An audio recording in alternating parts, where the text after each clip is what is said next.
Approaches in the explanation of crime. Subjective approach. There are 6 subjective approach: the medical approach, anthropological approach, biological approach, sociological approach, and psychological approach, psychiatric approach. So, in medical approach, explains that the rule of physical mental condition of the individual prior or after the commission of crime. So, dili nila makita or mahibalan kung ang isa ka victim is napa siya'y trauma kay tungod ginastadihan nila ang physical and mental condition of a victim. Anthropological approach had tried to compare the physical characteristics of the individual offender to non-offender. Anthropological approach, diri na ay possibility nga ma-identify ka nga usa ka kriminal tungod sa imong physical appearance. Biological approach.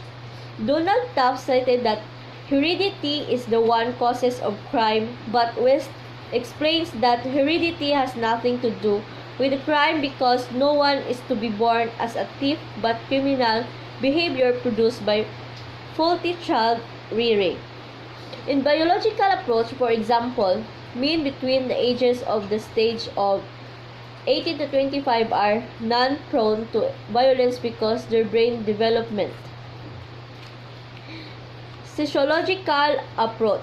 This approach to human behavior explains instinctively it is the nature of human being to acquire all the physical needs in order to satisfy his wants.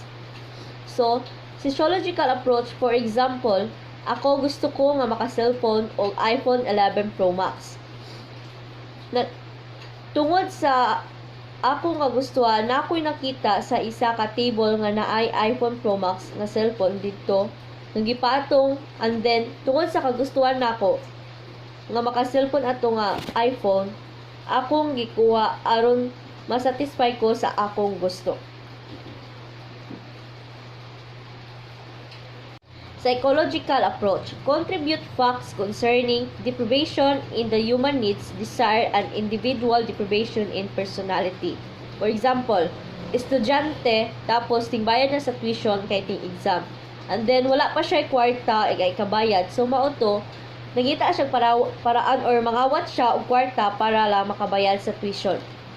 In the psychiatric approach, originally specialized in the diagnosis of mental disease, further explained that the cause of behavior difficulties is to be found in the emotional tension originating early in the conflict with family. Psychiatric approach, it encompasses signs of behavior and mental processes of the criminal. There are 4 objective approach: the geographic approach, ecological approach, economic approach, and socio-cultural approach. In geographic approach, this approach consists of topography, natural resources, geographical location, and climate lead an individual to commit crime. For example, as a methodology, the geographic approach is used for location-based analysis and decision-making.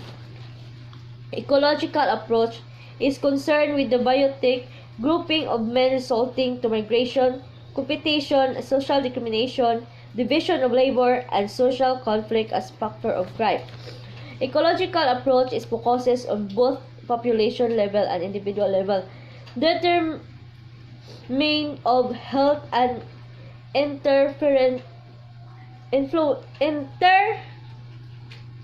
Its ecological approach, it is focuses on both population level and individual level, determination of health and intervention.